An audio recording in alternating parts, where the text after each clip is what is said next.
Vamos começar a falar sobre as técnicas de processamento de amostras propriamente ditas.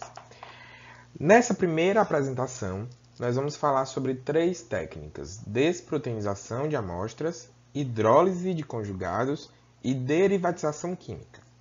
Cada uma delas é utilizada com objetivos específicos e em condições específicas. Durante os nossos vídeos dessa playlist, nós vamos sempre voltar para esse slide para a gente recordar tudo o que nós estamos vendo no decorrer desse tema, dessa aula, tá bom? Então, nós estamos dando início e o nosso primeiro tema é desproteinização de amostras. Vamos lá para ela. Do início da disciplina até aqui, nós já falamos algumas vezes que em algumas situações é necessário remover as proteínas de uma determinada amostra, principalmente porque essas proteínas podem ser interferentes nos métodos laboratoriais utilizados. Sempre que a amostra tiver uma alta concentração de proteínas e essas proteínas possam interferir na análise desejada, a gente precisa remover. E nós podemos fazer isso utilizando três técnicas diferentes. A primeira é a precipitação. A técnica de precipitação de proteínas é a que nós realizamos na nossa primeira aula prática, em que nós pegamos amostras de soro e adicionamos o ácido tricloroacético. Essa mistura de ácido tricloroacético dentro da amostra irá fazer um processo de insolubilização, de coagulação da maioria das proteínas que estão presentes naquela amostra. Essas proteínas se tornam insolúveis e a gente remove elas após centrifugação. Então, esse é o primeiro processo de desproteinização das amostras que nós vimos. Nós vamos falar um pouco mais sobre ele já já. Existem outros dois processos de desproteinização diferentes: a ultrafiltração e a diálise de equilíbrio. Esses são métodos mais refinados, rebuscados e que têm algumas características diferenciais em relação à técnica de precipitação. A principal diferença entre a primeira técnica, que é a precipitação, e as demais, é que no momento em que os agentes precipitantes são adicionados, e que o TCA, o ácido tricloroacético, é um deles, essa proteína ela precipita, como esperado, e as substâncias que estavam ligadas a ela se soltam e se misturam à fase líquida da amostra. Como nós sabemos, as substâncias orgânicas são transportadas na nossa corrente sanguínea conjugadas às proteínas plasmáticas, ligadas às proteínas plasmáticas. Quando a gente adiciona um agente precipitante, essa ligação se desfaz, a proteína precipita e a substância que estava ligada à proteína agora está livre. Então, quando nós utilizamos uma desproteinização por precipitação, nós estaremos obtendo naquela minha amostra a concentração total daquele analito. Tanto o analito que já estava livre, sem estar ligado às proteínas plasmáticas, quanto o analito que estava ligado às proteínas plasmáticas, ele se desliga no momento da precipitação. Então, quando eu pegar a minha amostra desproteinizada, ali eu vou ter o somatório entre a fração de analito livre e analito ligado à proteína plasmática. Logo, eu digo que essa técnica é utilizada para a dosagem do analito total. As demais técnicas, elas usam tecnologias diferentes e a gente vai já falar sobre elas, mas elas não removem a fração. O objetivo delas não é remover o fármaco ou o analito que está ligado na proteína plasmática, e simplesmente remover a proteína plasmática com analito e tudo. Então, a amostra desproteinizada só deverá conter o percentual de substância que estava naturalmente livre, que não estava ligado à proteína plasmática. Vamos já falar com mais detalhes sobre isso. Vamos começar falando sobre as técnicas de desproteinização por precipitação. Basicamente, a gente vai adicionar um agente precipitante, Como a gente consegue ver na tabela, nós temos vários agentes precipitantes diferentes que são utilizados em determinadas condições. A gente já vê no começo da lista que o ácido tricloroacético, a 10%, né, a solução final, a concentração final de ácido tricloroacético a 10%, vai ter um efeito precipitante. Observe que, mesmo que eu coloque um baixo volume de amostra, né, na verdade, um baixo volume de precipitante, eu ainda assim vou ter alto percentual de desproteinização. Isso é uma enorme vantagem das soluções de ácido tricloroacético. Elas são bons agentes precipitantes e conseguem remover praticamente todo o percentual, mais de 99% das proteínas presentes naquela amostra. Se nós compararmos com outros agentes desproteinizantes, com outros agentes precipitantes, nós vamos ter que alguns deles vão exigir que a gente trabalhe em pHs muito específicos, né? E também que adicione volumes relativamente grandes. Por exemplo, quando a gente olha para a acetona, apesar de ela ser um bom agente precipitante, para isso eu preciso colocar volumes que sejam 1,5 vezes maior do que o volume de amostra adicionado. Então, se eu coloquei 1 ml de plasma de um paciente, eu precisaria pelo menos de 1,5 ml de acetona para eu ter um alto grau de precipitação. Isso pode ser um problema porque essa adição de acetona irá diluir a minha mistura e isso vai diminuir a concentração do meu analito. Então, em algumas situações, os agentes precipitantes têm a desvantagem de causarem redução da concentração do analito de maneira muito intensa. Então, se o meu analito está presente na amostra em uma concentração muito pequena, que já é difícil de detectar e quantificar, a adição de um agente precipitante deve ser feita com muito cuidado, porque se eu adicionar um agente precipitante que precisa de um volume grande para conseguir precipitar corretamente, eu posso diluir o meu analito demais e isso atrapalhar a realização do exame. Então, essa tabela serve para a gente mostrar isso, que os fatores relacionados à escolha do agente precipitante são o pH de trabalho mais adequado, a gente tem que considerar também se o nosso analito não sofre degradação nesses pHs específicos, e o volume necessário de adição do agente precipitante na minha mistura. Em análises toxicológicas, o ácido tricloroacético e o irmão dele, o ácido trifluoroacético, né, o TCA e o TFA, são os agentes precipitantes mais comumente utilizados, mas outros podem ser utilizados também, tá bom? E a gente utiliza agentes precipitantes em outras situações. Quem já trabalhou com determinadas análises em laboratórios de pesquisas percebe que algumas reações são encerradas, né? A gente dá o stop na reação pela adição de acetona, ou acetonitrila, ou metanol, ou etanol, porque esses agentes vão precipitar as enzimas daquela reação e, como a enzima precipita, ela deixa de estar ativa. Então, a gente consegue utilizar vários agentes precipitantes diferentes, dependendo da aplicabilidade. Mas, para análises toxicológicas, o TCA e o irmão dele, TFA, são os agentes mais importantes, mais relevantes. Alguns problemas acontecem por conta da escolha de se desproteinizar uma amostra por meio da precipitação. A primeira delas é que, em algumas situações, a amostra pode sofrer uma precipitação incompleta. Isso significa que o agente precipitante de escolha pode não remover completamente as proteínas. Algumas globulinas podem permanecer no sobrenadante. Se elas permanecerem em concentração exagerada, isso vai gerar um problema para a análise laboratorial.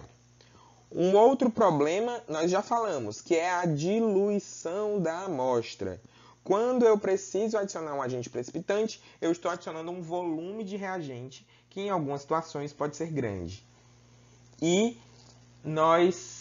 essa diluição pode atrapalhar. Se o meu analito já estiver presente em quantidade muito baixa, isso vai ser um problema. Então, a gente normalmente utiliza técnicas de desproteinização por precipitação quando a concentração esperada do meu analito é alta. E essa diluição que vai acontecer não vai gerar um problema na detecção do analito na reação ou no ensaio analítico que eu utilizar.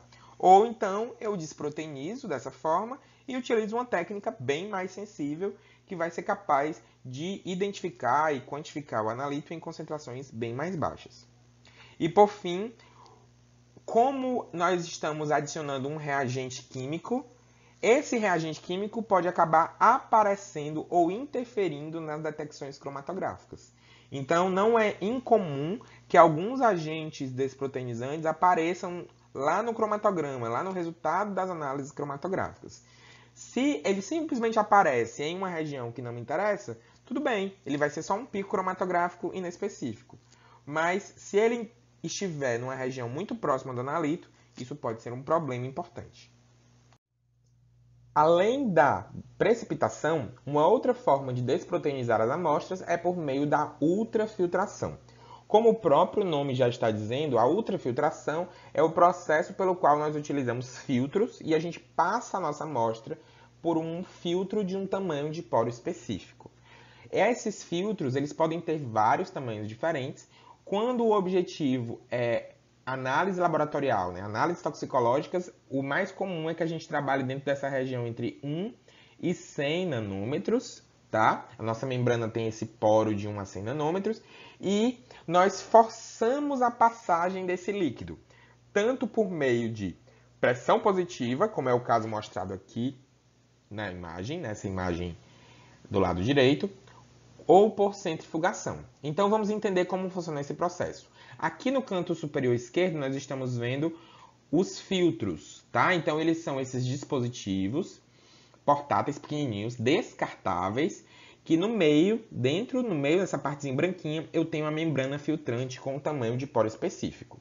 Ela tem um material específico, um material plástico ou sintético específico, com um poro, com um tamanho de poro, descrito pelo fabricante. Como é que nós trabalhamos com esse tipo de filtro? Nós colocamos a seringa de um lado, contendo a amostra, e forçamos o êmbolo da seringa, forçando o líquido a passar de um lado para o outro. As substâncias que forem maiores do que o poro da minha membrana filtrante serão retidas, não passarão para o lado oposto. E dentro dessas substâncias estão as proteínas. Uma outra maneira de trabalhar, que tem o mesmo princípio, é utilizando a centrifugação. Então aqui do lado direito nós temos 4 dispositivos diferentes, em tubos e em Eppendorf, de sistema de filtração. Então, aqui no meio desse tubo de Falcon, que é esse tubo cônico, eu tenho um filtro com um tamanho de poro específico. Então, eu vou colocar minha amostra na superfície do filtro e vou levar esse dispositivo para a centrífuga. Após centrifugação por velocidade e temperatura específico, você vai ter a passagem da amostra desproteinizada para o inferior do tubo. E a mesma coisa vale para os demais. Então, são duas maneiras diferentes de trabalhar, com a seringa ou com os tubos para centrífuga. Uma característica que diferencia essa técnica da anterior é que a gente consegue aqui reter a proteína e o que estiver ligado nela. Tá? Então, os elementos que estiverem conjugados ou ligados com aquela proteína, como é o caso dos fármacos, dos analitos, eles irão ficar retidos, eles não vão passar pelo filtro. Apenas a fração de analitos que estiver livre, que não estiver ligada a nenhuma proteína, é que vai conseguir ser filtrada. Então, essa é uma técnica interessante quando eu preciso dosar especificamente a concentração de um analito na sua forma livre. Quando eu quero analisar só, por exemplo, o indivíduo faz uso de um fármaco que tem 80% de ligação às proteínas plasmáticas. Então, se eu quero avaliar qual é a concentração desse fármaco que não está ligado na proteína plasmática, eu posso utilizar uma técnica como essa, que vai desproteinizar e que vai remover as proteínas sem interferir tanto nesse equilíbrio. A gente vai já falar um pouco sobre de que maneira esse processo pode interferir nesse processo de equilíbrio daqui a pouquinho. Vamos falar sobre algumas vantagens e limitações da utilização da técnica de ultrafiltração como método de desproteinização. Como algumas vantagens nós temos, é uma técnica rápida, você consegue simplesmente passar a amostra por uma seringa com um filtro e obter a amostra desproteinizada. Ela é uma técnica inespecífica, parece ser uma coisa negativa dizer que é inespecífico, mas nesse caso não, porque significa que com a mesma técnica eu consigo desproteinizar amostras para vários objetivos diferentes. Então ela é uma técnica versátil. É interessante que o laboratório tenha algumas técnicas que sejam bastante versáteis, porque essas técnicas demandam dinheiro, demandam tempo e demandam treinamento do pessoal do laboratório, né? Dos funcionários do laboratório. Então, quanto menor o número de técnicas que eu tenho, melhor, porque mais fácil vai ser gerenciar tudo isso. Então, essa é uma vantagem da ultrafiltração. Além disso, ela é eficiente, ela consegue desproteinizar amostras bem, de uma forma simples e não causa a diluição da amostra, porque eu não estou adicionando reagente nenhum. Né? Lá nos agentes precipitantes, eu precisei adicionar um reagente que diluiu a minha amostra. Aqui não tem diluição da amostra. Entretanto, ela tem algumas limitações. Entre elas, ela produz um baixo volume de filtrado, né? Então a amostra que eu vou obter ela vai ter um volume pequenininho, que dependendo da situação pode ser um problema. Além disso, dependendo da composição da amostra, quando eu tento passar a amostra por uma membrana filtrante, eu posso formar um gel na membrana e a membrana deixa de funcionar, e aí eu preciso substituir a membrana. E além disso, em algumas situações pode haver um desequilíbrio do percentual de analito ligado e não ligado à proteína plasmática. Quando eu forço essa pressão, seja com a centrífuga ou seja com a seringa, quando eu forço a passagem do líquido pela seringa, eu posso colocar aquele sistema de equilíbrio, aquele equilíbrio daquela amostra, eu posso desequilibrar esse equilíbrio, de forma que eu vou acabar aumentando a fração de analito que estava ligado na proteína e que vai se desligar. Então a gente diz que um problema relacionado a essa técnica de desproteinização é que ela pode superestimar a fração livre. Ou seja, quando eu utilizo essa técnica e analiso, o resultado que eu obtenho para aquele analito livre vai ser um pouco mais alto do que ele realmente seria. Porque durante a desproteinização, eu vou forçar um pouco que haja um desligamento do analito. Tá? Além disso, a gente tem algumas interações da matriz com a membrana, então em algumas situações, alguns tipos de membranas são incompatíveis com alguns tipos de matrizes de amostra, e por fim, o tamanho do poro vai interferir na eficiência. Então a gente tem que validar, tem que ter muita certeza de qual tamanho de poro a gente precisa ter. Vamos mostrar um pouco sobre alguns materiais comerciais disponíveis e como eles funcionam na prática. Essa tabela, tirada de um artigo, mostra a relação de alguns analitos, no caso aqui são todos fármacos, e algumas características do processo de ultrafiltração quando eu quero analisar essas substâncias. Então, digamos que o paciente está fazendo uso de algum desses fármacos e eu colho uma amostra de plasma ou soro e eu preciso desproteinizá-las. Então, aqui ele vai me dizer qual é o cutoff do tamanho da membrana, a unidade aqui está em Daltons, tá? Então é outra unidade. Me diz se eu vou fazer um processo de centrifugação, qual deve ser a velocidade de centrifugação máxima ou ideal, a temperatura que eu devo utilizar, o tempo mínimo de centrifugação nessa velocidade e o ângulo do rotor, se é um rotor fixo, se é um rotor variável, enfim. Então ele mostra que essas características elas podem mudar bastante de um analito para o outro. Então é importante que no momento de padronizar isso no laboratório, nós tenhamos um estudo conhecendo mesmo o nosso analito, a nossa amostra e as técnicas, né, e os instrumentos disponíveis no nosso laboratório. A terceira e última técnica de desproteinização que nós vamos falar hoje, nessa nossa aula, é a técnica da diálise de equilíbrio, que é uma técnica bem mais refinada e bem menos utilizada, na verdade, mas que tem um propósito muito interessante, que é imitar o que a ultrafiltração faz, que é desproteinizar tentando não interferir no equilíbrio entre a fração livre de um analito e a fração ligada. Mas ela faz isso de uma maneira mais eficiente. Então, tanto a ultrafiltração quanto a diálise de equilíbrio tem esse propósito de não desligar o analito da proteína. Apenas passar para o lado desproteinizado aquilo que não está ligado à proteína. Entretanto, lá na ultrafiltração a gente precisa aplicar uma força, seja a força de uma centrífuga ou a nossa força humana. E isso interfere um pouco. Então, ela tende a superestimar a fração livre do analito. Aqui, também vai ter um pouquinho de superestimação, mas isso é menor. Então, aqui, vamos entender como funciona o processo. O equilíbrio de diálise, ou diálise de equilíbrio, é um método que possibilita a separação de componentes de alto peso molecular daqueles de baixo peso molecular, utilizando o diferencial de permeação entre membranas seletivas de espessura entre 10 e 20 micra. Então, aqui nós temos materiais diferentes, tá? Lá na diálise de equilíbrio é uma membrana filtrante, aqui é uma membrana de diálise. Elas têm composição diferentes e elas funcionam de maneira diferente.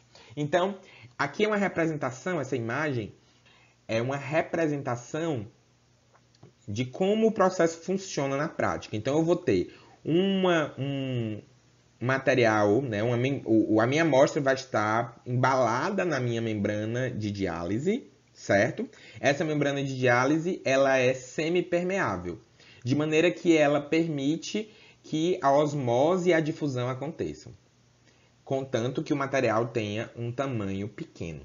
Então, baseado naquela lógica de gradiente de concentração, os analitos vão tender a passar do local mais concentrado, que seria o lado de dentro da membrana, para o lugar menos concentrado, que é a minha fase receptora, né? Que é o meu solvente aqui, essa soluçãozinha rosadinha.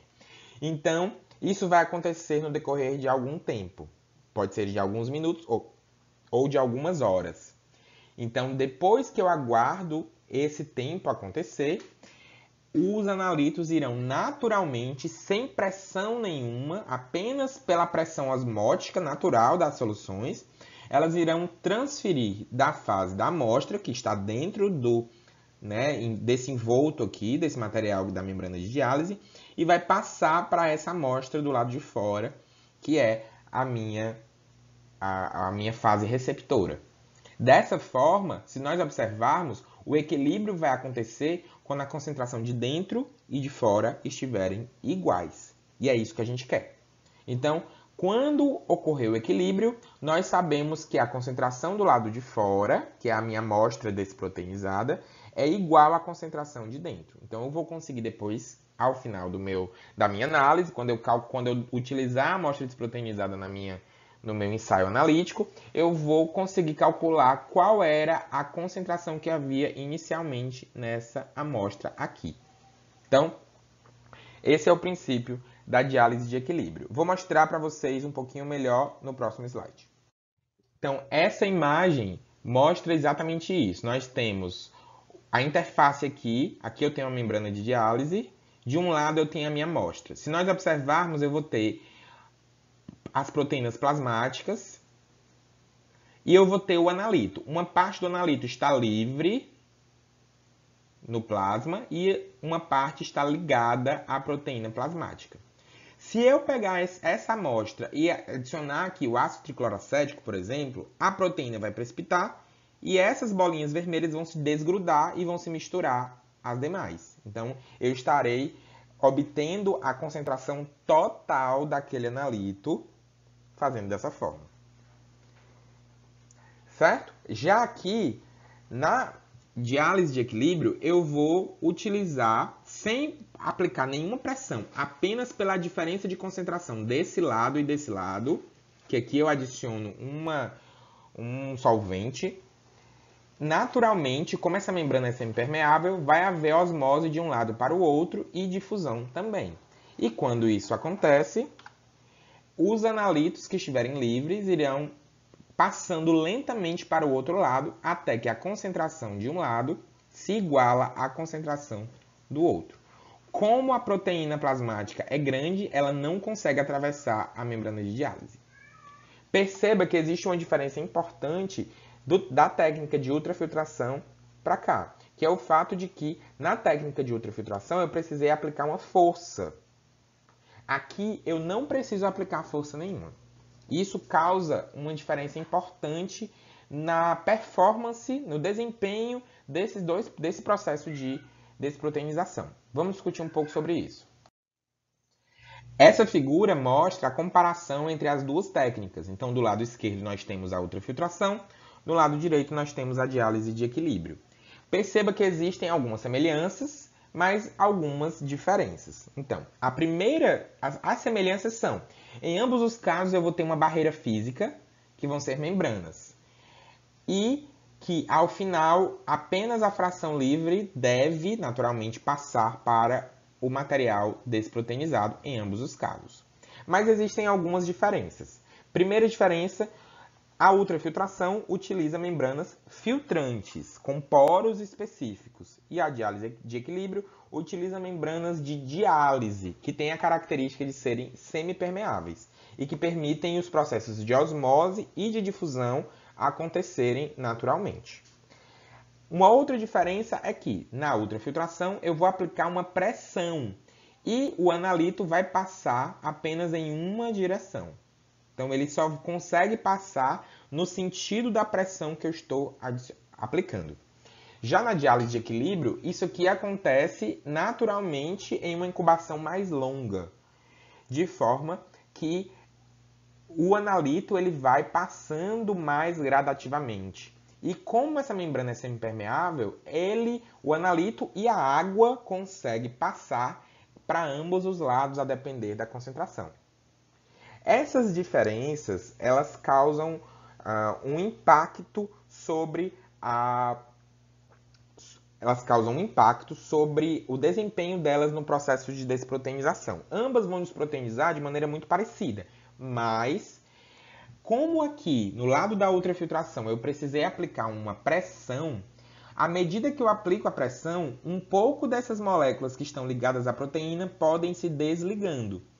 E elas vão ser filtradas como se elas naturalmente já estivessem livres, o que não é verdade. Dessa forma, esse processo vai fazer com que tenha mais substância sendo filtrada do que deveria. Isso é o que a gente chama de superestimar a fração livre. Por quê? Quando eu analisar essa amostra filtrada, eu vou obter um resultado que é mais alto do que ele deveria ser, por conta de todo esse processo. Professor, então na diálise de equilíbrio não acontece isso? Na verdade, acontece também. Na diálise de equilíbrio, à medida que o analito vai passando de um lado para o outro, e a concentração dele vai diminuindo aqui, existe também uma pequena tendência de que o analito se descole da proteína e se torne livre. Mas quando eu comparo uma técnica com a outra, essa aqui, ela superestima menos a fração de analito livre. Essa técnica, a técnica de ultrafiltração, ela tem um impacto maior sobre esse problema. Então, em algumas situações que isso não for ter um impacto negativo tão grande na análise, eu posso utilizar a ultrafiltração, mas em outras, em que o resultado seja mais crítico, eu preciso de um resultado mais certinho, aí eu preciso recorrer para a diálise de equilíbrio. Vamos exercitar tudo isso que a gente falou sobre desproteinização, com esse pequeno caso. Então, olha a lógica. Paciente fazendo uso de diazepam para tratamento de insônia há 2 meses. Após sofrer um acidente de trânsito e ter um sangramento importante, o médico necessita saber se há necessidade de ajuste de dosagem do diazepam. Para isso, solicita a determinação das frações de diazepam plasmática livre e ligada às proteínas plasmáticas. E a gente sabe que existe, o diazepam tem uma ligação, a alta taxa de ligação às proteínas plasmáticas, em torno de 98%. E eu pergunto, como você acha que essa amostra precisaria ser processada para atender essa solicitação? Eu vou pedir para você pausar o vídeo, tentar pensar em alguma forma, pense nas 3 técnicas que a gente estudou até agora. a precipitação, ultrafiltração e diálise de equilíbrio. Pense qual ou quais dessas técnicas você vai selecionar para resolver esse problema. Depois você despausa o vídeo e a gente continua no próximo slide. Eu espero que você tenha pausado, tenha tentado resolver, ou pelo menos tentado raciocinar em cima do que eu pedi, tá bom? Para a gente tentar realmente ser bem... conseguir, apesar do EAD, estar estudando isso juntos. Então, vamos para a resolução. Como nós sabemos, um fármaco ou qualquer analítico que tenha um mínimo de lipossolubilidade, ele vai precisar ser transportado por proteínas plasmáticas, de forma que ele vai estar no equilíbrio. Então, a concentração de diazepam total no sangue do paciente, ela é o somatório entre a fração de diazepam ligada às proteínas plasmáticas e a fração livre. Se eu conseguir dosar separadamente o livre e o ligado, eu descubro o total. Dosar o fármaco ligado não é uma coisa muito fácil, mas nós já vimos na aula de hoje como eu posso desproteinizar uma amostra para dosar a fração de fármaco total, que é utilizando uma técnica de precipitação. Então, o primeiro passo da minha análise seria pegar a amostra do paciente, desproteinizar um pouco dessa amostra de paciente por uma técnica de precipitação. Então, eu iria adicionar um agente precipitante na amostra. Esse meu produto desproteinizado eu vou levar para o exame analítico e descobrir a concentração de diazepam total. A fração de diazepam livre eu também consigo determinar por meio da técnica de desproteinização. Aqui nós falamos sobre duas técnicas diferentes de desproteinização que podem gerar a concentração ou estimar a concentração só do fármaco odonalito livre, que é a técnica de diálise de equilíbrio e de ultrafiltração. Eu vou poder escolher uma dessas duas técnicas para a minha necessidade. Eu posso submeter a minha amostra a uma ultrafiltração, utilizando aquele filtro lá, aquela membraninha filtrante, ou eu posso submeter a minha amostra a um processo de diálise de equilíbrio. Qual das duas técnicas será a mais adequada? Existe diferença? Faz muito diferença eu escolher uma ou a outra? Aqui, nesse caso, faz. Por quê? O diazepam é um fármaco que tem alto percentual de ligação às proteínas plasmáticas. Logo, é importante que a gente tenha essa concentração mais precisa possível, porque somente 2% do diazepam está livre na corrente sanguínea. Todo o resto dos 98% vão estar ligados às proteínas. Se houver um deslocamento, ou seja, se o meu processo de desproteinização tender a desligar o diazepam e torná-lo livre, isso vai fazer com que esse resultado aqui seja muito mais alto do que o esperado, do que o correto. Porque uma pequena parte de diazepam que se desligue vai gerar um aumento muito grande da concentração, porque a concentração aqui é muito pequena. Dessa forma, eu preciso escolher a técnica de desproteinização que tenha o menor interferente de aumentar a fração livre. E essa técnica é a diálise de equilíbrio. Logo, nesse caso especificamente, em que eu tenho um fármaco com alto teor de ligação às proteínas plasmáticas, o ideal é utilizar a diálise de equilíbrio. Se fosse um fármaco com um percentual de ligação às proteínas plasmáticas menor, tanto faria. Eu poderia escolher a ultrafiltração simplesmente por ela ser mais fácil, mais rápida. Mas nesse exemplo, eu tenho uma alta taxa de ligação. E a ultrafiltração pode gerar resultados muito diferentes do correto, por conta do processo de superestimação da taxa de ligação às proteínas. Então agora nós determinamos a fração livre de diazepam e a concentração total, o somatório entre o livre e o ligado. E para descobrir a fração que estava ligada às proteínas, eu aplico uma subtração. Então eu pego a concentração de fármaco total e diminuo da concentração de fármaco livre. Então eu vou pegar o resultado obtido nessa análise e subtrair o resultado dessa análise para obter esse resultado. Vocês viram coisas parecidas lá na aula, por exemplo, de bilirrubinas, em que vocês dosaram a bilirrubina total, a bilirrubina direta e calcularam a indireta. Do mesmo jeito, vocês calcularam a dosagem de proteína total, a dosagem de albumina e calcularam as globulinas por uma fórmula matemática. Da mesma forma, é isso aqui. Nós estamos dosando total e livre e calculando o plasmático, o ligado às proteínas plasmáticas. Vamos fazer um rápido resumão aqui de tudo que a gente falou sobre desproteinização. Primeiro, se o meu objetivo é dosar o analito na sua concentração total, somando a fração livre com a fração ligada às proteínas plasmáticas, eu vou fazer o processo de desproteinização por precipitação. Se eu tenho interesse de dosar a concentração apenas livre do meu analito, eu vou precisar partir para a técnica da diálise de equilíbrio ou da ultrafiltração.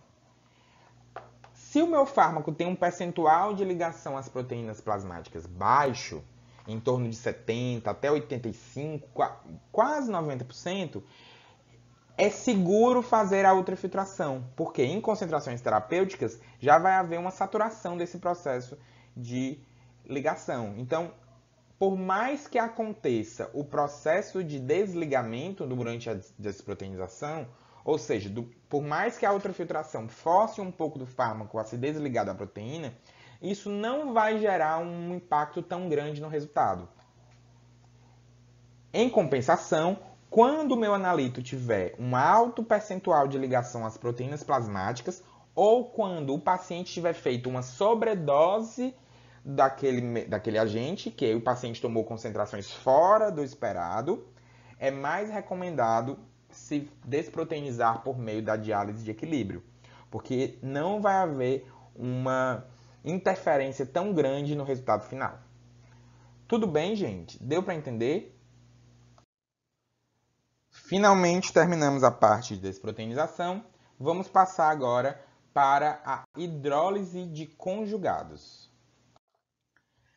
A hidrólise de conjugados é mais uma técnica de processamento. Aqui é uma técnica específica para utilizar quando a nossa amostra é a urina. Então, é a primeira informação, a amostra vai ser sempre a urina para esse tipo de processamento. Por quê? A hidrólise é um processo utilizado para quebrar as ligações entre um metabólito e a molécula de conjugação, ou o próprio analito e a molécula de conjugação. Então, lembra, quando um fármaco ou um outro analito passa pelo fígado, ele passa pelas reações de biotransformação do tipo 1 e do tipo 2. Em algumas situações, o analito é eliminado nessa forma conjugada, ou seja, na forma após o metabolismo de fase 2, onde ele foi conjugado com o ácido glicurônico, com a glutationa, com o sulfato, e assim ele chega na urina. Muitas vezes o analito está presente, o fármaco em si, por exemplo, ele está presente na urina numa concentração muito pequena. A maior parte dele é o fármaco ligado a uma molécula de conjugação. Por exemplo, o glicuronídeo daquele fármaco, né? Então, uma coisa interessante que eu posso fazer é submeter a amostra à hidrólise.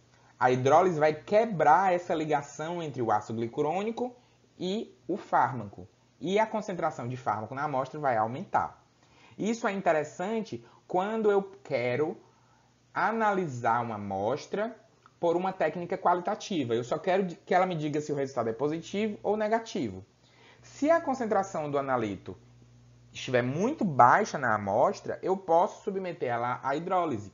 Por quê? O analito que estiver conjugado com o ácido glicurônico vai se desligar do ácido glicurônico e a concentração dele na amostra vai aumentar. Então, é utilizado para a identificação, para aumentar a identificação de moléculas orgânicas, principalmente fármacos na urina, e o processo de hidrólise pode aumentar a detectabilidade de alguns analitos utilizando urina como amostra. Nós podemos fazer a hidrólise dos conjugados por duas técnicas diferentes, a hidrólise enzimática e a hidrólise química. A hidrólise enzimática, como o próprio nome diz, é quando eu tenho uma enzima hidrolisante. Geralmente eu vou ter uma enzima como a glicuronidase ou uma sulfatase. e eu vou adicionar uma quantidade daquela enzima na minha amostra, vou incubar por uma temperatura e por um tempo específico, e a enzima vai desligar, vai quebrar as ligações entre o ácido glicurônico ou sulfato e o meu analito. E aí a concentração do analito aumenta na amostra e eu consigo analisar com mais facilidade. A hidrólise química, em contrapartida, é um processo químico não específico, em que eu vou adicionar uma substância ácida ou uma substância alcalina e muitas vezes vou precisar submeter a minha amostra a um aquecimento drástico. Então, eu exponho a minha amostra a um pH muito extremo e a uma temperatura muito extrema, de forma que uma reação química de hidrólise vai acontecer naturalmente. Em ambas as formas, o produto final, a intenção é que seja o meu analito desligado das suas moléculas de conjugação. Vamos comparar um pouco de uma técnica para outra. A hidrólise enzimática ela é mais específica. Então, a gente utiliza uma enzima, é um processo mais lento, mais seletivo. A gente utiliza temperaturas mais brandas, em torno de 50 a 60 graus. No máximo, em geral, a gente consegue até trabalhar a 37, 40 graus. Depende da natureza e amostra do analito, né? Então, a gente precisa validar quando a gente vai fazer uma hidrólise como essa. E as enzimas que eu utilizo para fazer a hidrólise podem acabar sendo inibidas por alguns componentes da matriz da amostra em algumas situações. Então, se a amostra possuir, por exemplo, um percentual de eletrólitos muito alta, fora do normal, ela pode acabar interferindo, desnaturando a enzima, atrapalhando na reação enzimática. Se tiver dentro da amostra algum inibidor enzimático, também vai ter um efeito, né? Já na hidrólise química, tem a vantagem de ser um processo rápido e barato, né? Você vai, por exemplo, colocar HCl dentro da amostra, ácido sulfúrico dentro da amostra e aquecer, né? Então você vai precisar de temperaturas e pH extremos.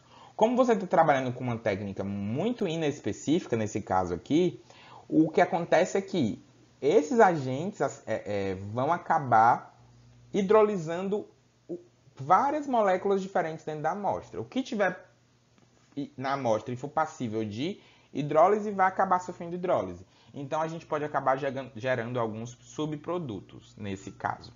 Tá bom? Eu estou me referindo à adição de um agente ácido, mas eu também posso fazer a hidrólise alcalina, tá? Então existe a hidrólise ácida e a hidrólise alcalina e dependendo do analito eu consigo utilizar uma ou a outra, mas geralmente eu vou precisar de temperaturas muito extremas, quase do aquecimento, 80 graus, 90 graus. E isso tudo tem a desvantagem de gerar possíveis subprodutos interferentes. Essa imagem mostra o processo de hidrólise enzimática, em que eu vou estar... O meu analito está aqui na molécula R, ele está ligado aqui com uma ligaçãozinha com o ácido glicurônico, que é esse carboidrato, e a beta-glicuronidase, que é disponível comercialmente, a gente compra essa enzima, ela vai, após incubação, clivar essa ligação, separar o ácido glicurônico do meu analito. O meu analito está aqui e ele vai ser analisado em seguida, pela técnica que eu resolvi utilizar. E aqui embaixo eu tenho um exemplo disso para a morfina. Então a morfina ela é eliminada com muito pouco, um percentual muito baixo na forma inalterada na urina. Uma grande parte dela, o principal metabólito é a forma glicuronada. Então a própria morfina é conjugada com o ácido glicurônico, formando a morfina 3-beta-glicuronide. Então aqui eu tenho a estrutura, aqui é o ácido glicurônico e aqui é a morfina. Após a ação da beta-glucuronidase, eu tenho a clivagem dessa ligação e eu tenho aqui a morfina disponível para ser submetida a processo de identificação na análise laboratorial. Então, esse é um exemplo de hidrólise enzimática. Nós compramos a enzima, né? É muito comum se trabalhar com a beta-glucuronidase de Escherichia coli, a forma mais comum da gente trabalhar, mas outros tipos de enzima também podem ser utilizados e estão disponíveis comercialmente.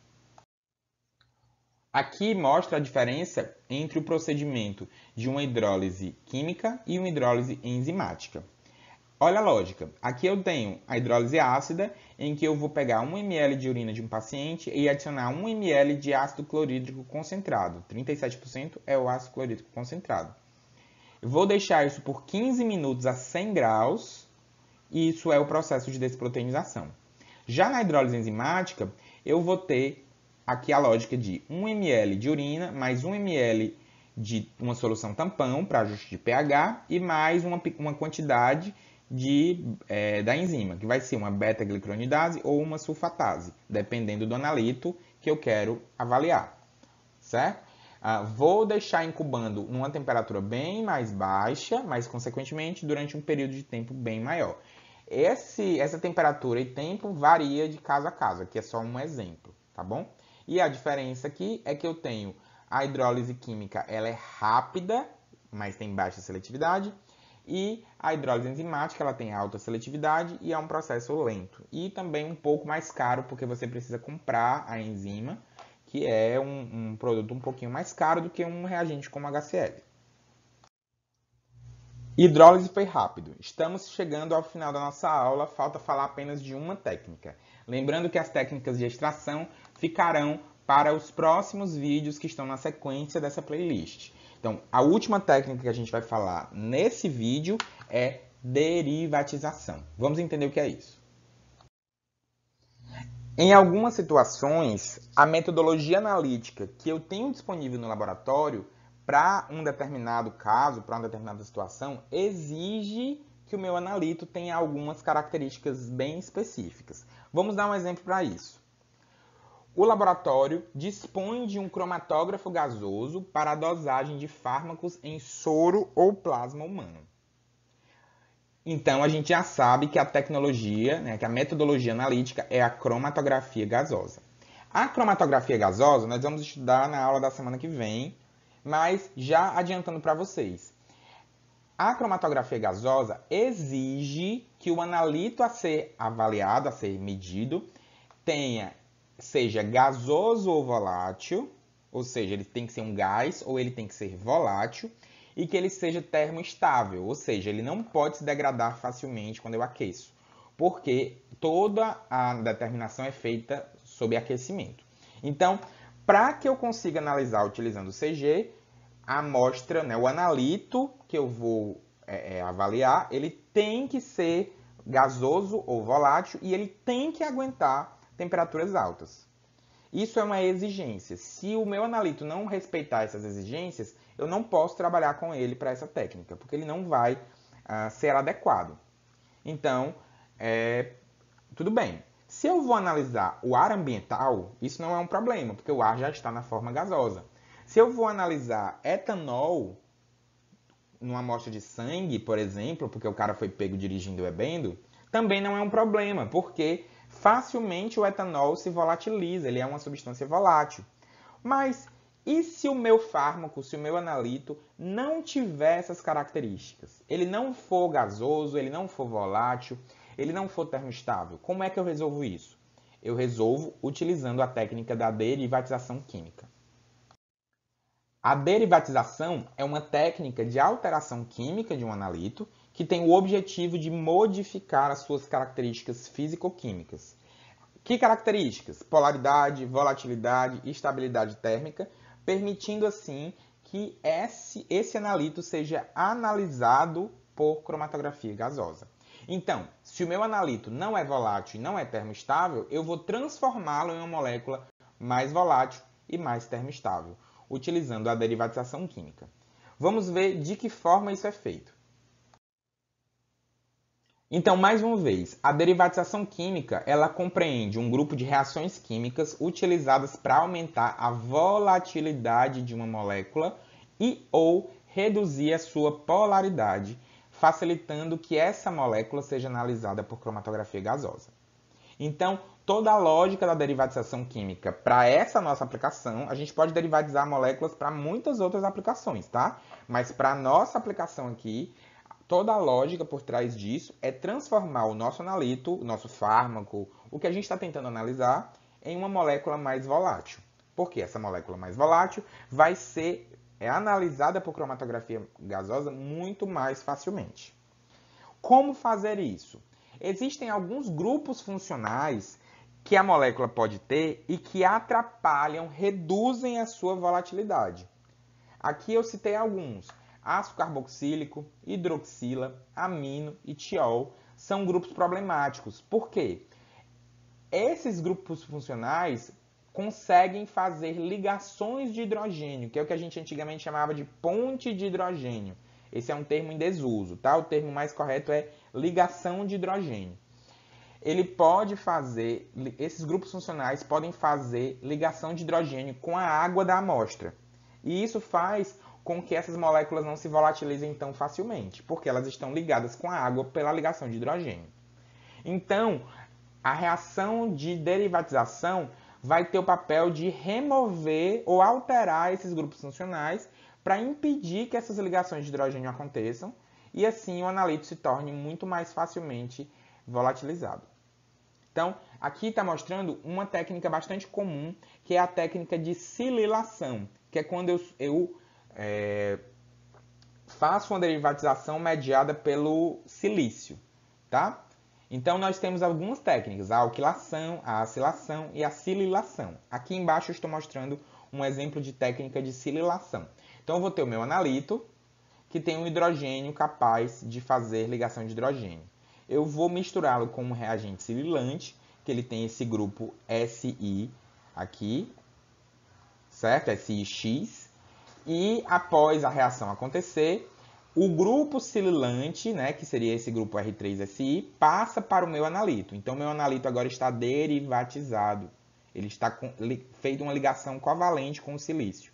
Agora, não tem mais aquele hidrogênio disponível para fazer a ligação de hidrogênio. Consequentemente, essa molécula é muito mais volátil do que essa.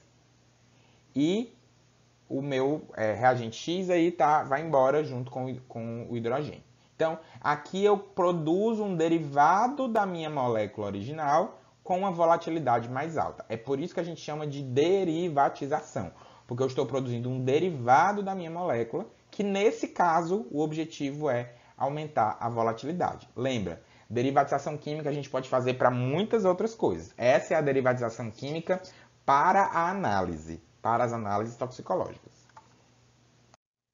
Então, aqui eu estou mostrando duas moléculas, que seria o THC, né, que é a substância psicoativa da maconha, e o THC carboxilado, que seria a molécula também presente na maconha, que não é 100% ativa, mas ela está presente na amostra da maconha. E a gente, para aumentar a volatilização dessas moléculas, porque elas têm grupo ácido carboxílico aqui, né? E grupo hidroxila aqui e aqui, nós precisamos derivatizar essas moléculas. Então aqui eu tenho um agente sililante e a reação vai acontecer de forma que aonde tem a hidroxila, agora vai se ligar um grupo sililante.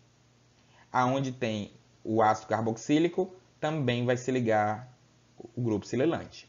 Essas moléculas derivadas, elas são mais voláteis do que a molécula de origem, porque esses grupos funcionais não estão mais presentes na amostra. Então, isso é a vantagem, a necessidade da derivatização química.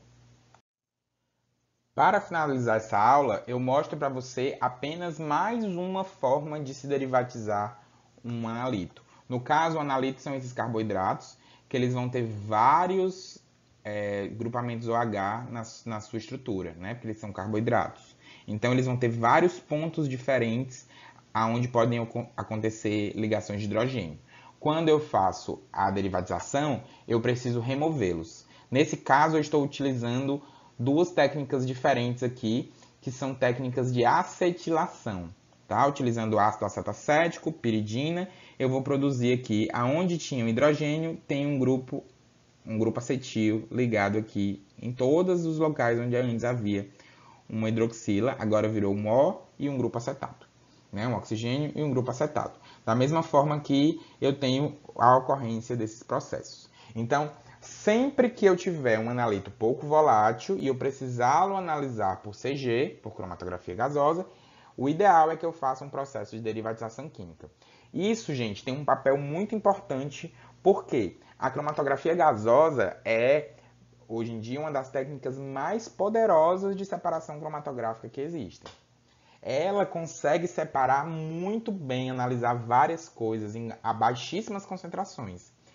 A única desvantagem dela é que ela precisa acontecer em ambiente de vapor, em ambiente gasoso.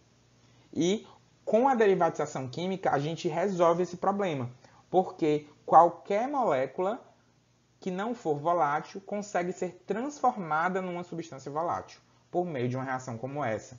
Então, hoje em dia, existem vários agentes derivatizantes disponíveis comercialmente e existem vários protocolos de derivatização específicos para isso. Para isso, a gente precisa ter um conhecimento de orgânica um pouquinho maior. Mas, como existem muitos kits comerciais disponíveis, a gente consegue consultar bastante, verificar protocolos disponíveis que já foram previamente validados e a gente pode partir desse ponto para validar os nossos protocolos no laboratório. Tá bom? Finalizo esse vídeo aqui. Em seguida, a gente começa a falar sobre técnicas de extração. Tá bom? Bons estudos!